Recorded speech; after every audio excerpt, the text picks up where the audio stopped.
Hey everyone, welcome to another fine edition of Dining with the Don. You know, we talk about different stuff we're going to make and ideas we have, but sometimes you're at the grocery store and you go, oh my God, beef's on sale. We bought some chuck meat and we cubed it up and we're going to make something different.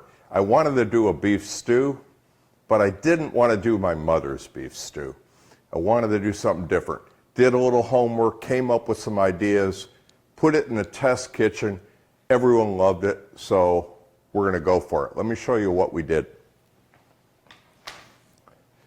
We decided to take the stew, cut it up. We've got carrots in there, we've got celery, we've got onions, garlic, and bay leaves, but we threw in a bottle of Zinfandel, because you can't go wrong with a bottle of wine. But remember, you don't want to do an expensive wine. When you're cooking, you don't want to spend more than $6, $7 on a bottle of wine. Went ahead, bought a bottle of Zinfandel. We put it in the roaster. I went with a tinfoil roaster because I didn't want a huge mess on cleanup. I'm not using fancy casseroles or anything like that. We put this in the fridge yesterday, mixed everything. This has been marinating in the wine for 24 hours. That's going to give all those vegetables that beautiful red sauce. It's going to blend together and it's going to make the meat so tender. We mixed it a few times while we were putting it together. So let's get cooking. All right, guys, let's do this. We've got our blackened skillet. We put some olive oil in there. We've got our meat. We're going to separate our meat from our vegetables, and we're going to flash all our meat off, and we're going to put a nice brown on the meat. We're going to go ahead and set it aside in a bowl while we're doing it. Now, what's interesting about this dish, we didn't salt and pepper everything. This meat picks up so much flavor from the wine that you don't, and you want to be careful about putting salt on it or pepper. It's going to have great flavor.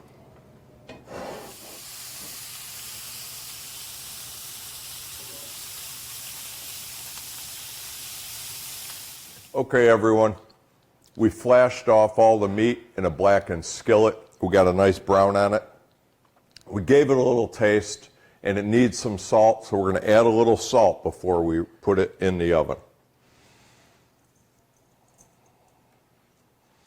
Remember, don't be afraid to taste what you're making. If it needs a little salt, a little pepper, add, make an adjustment.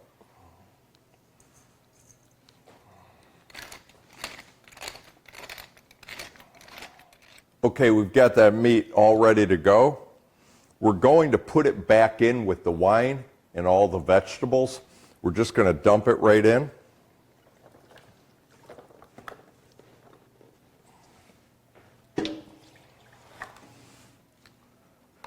We're going to go ahead and spread that out. We've got about 4 tablespoons of tomato paste. We're going to go ahead and mix that in with the juice and all the meat and the vegetables.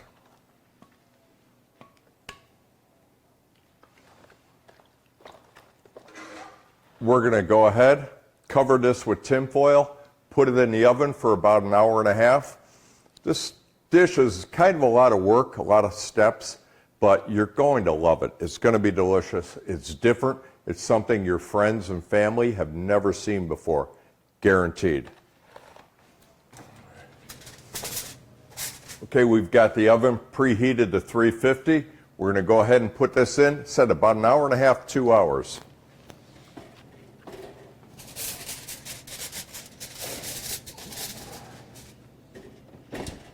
Okay, everyone, remember I told you this is not your mother's beef stew. So you're going to have to stick with me. We're doing something a little different.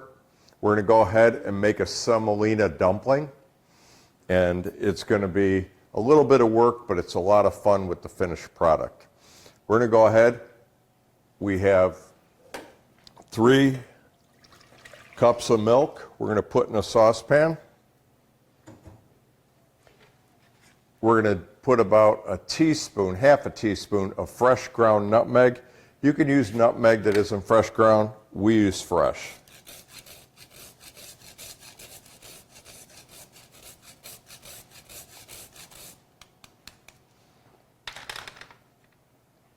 We're going to go ahead, we're going to add some pepper to that.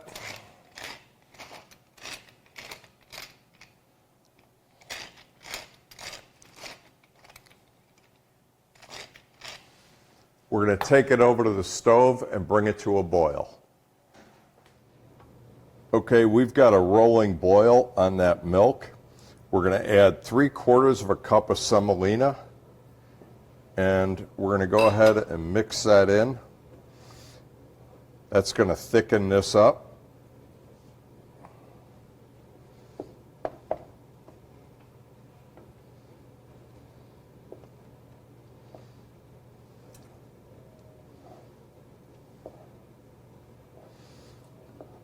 Go ahead, keep it on the heat, keep breaking down that semolina.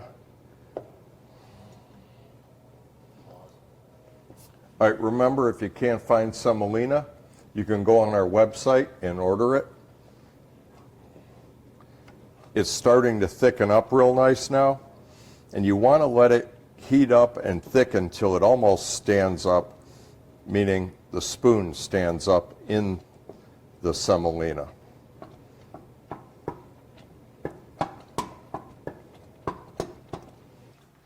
Okay, I'm going to go ahead, take this off the heat. I'm going to add, I've got 1 cup of fresh grated Parmesan cheese. I'm going to add about half of that to it. And I've got 2 eggs already beat. I'm going to go ahead, put those 2 eggs in.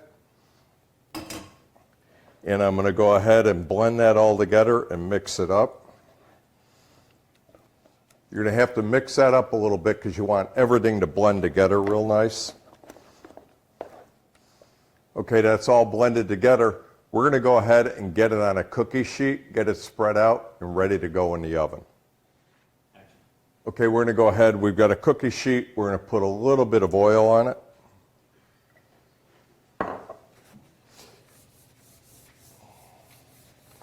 Coat that sheet. And we're going to go ahead. We're going to take our mixture of semolina and we're going to put that onto the cookie sheet.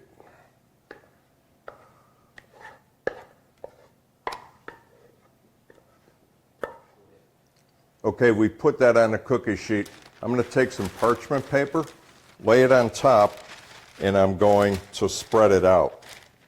It helps us get a nice even layer for when we cut it up later.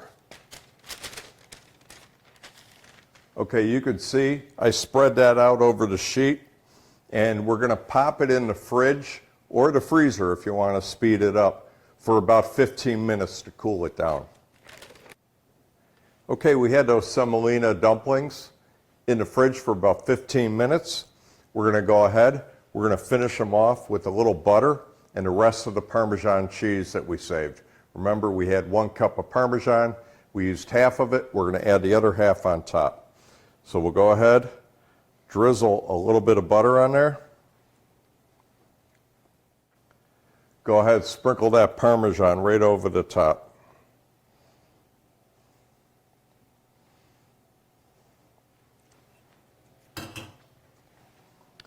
Go ahead, finish off with the rest of the butter.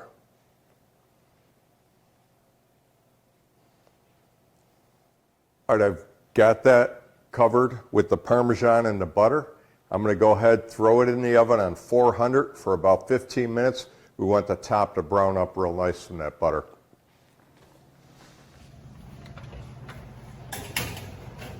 Okay, we're going to pull that out of the oven. We took the tin foil off just to flash it off and brown it up a little bit. This is what makes it not your mother's beef stew. We're going to go ahead and take the vegetables and we're going to put them in a food processor along with all that gravy and the juice from the meat, and we're going to process it down to a really nice red paste.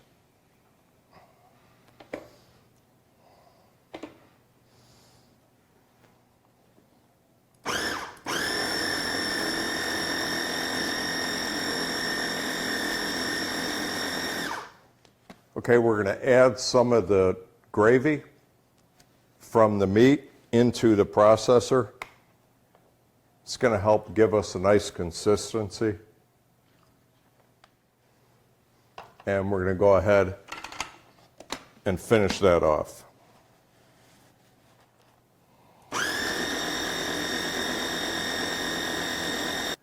All right, we got a nice serving dish. We're going to go ahead and take our meat. We're going to put it in the serving dish. We're going to add our pureed vegetables, and then we're going to get our dumplings ready.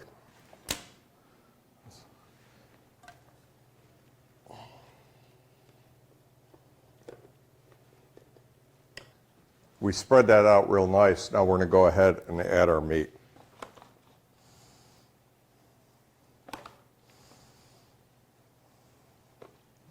We pulled the semolina dumplings. They're ready to go. We're going to go ahead and use a cookie cutter and just slice them down into small serving sizes to plate with our beef stew. We're also going to check our beef stew for seasoning. It might need a little bit of salt. We didn't go heavy with the salt on this because of the wine, so we want to taste it when it's done and add a little bit of salt.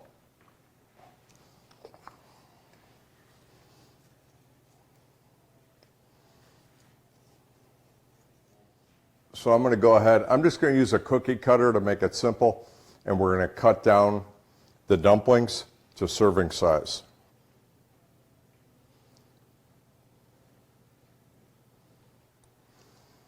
Okay guys, there you have it.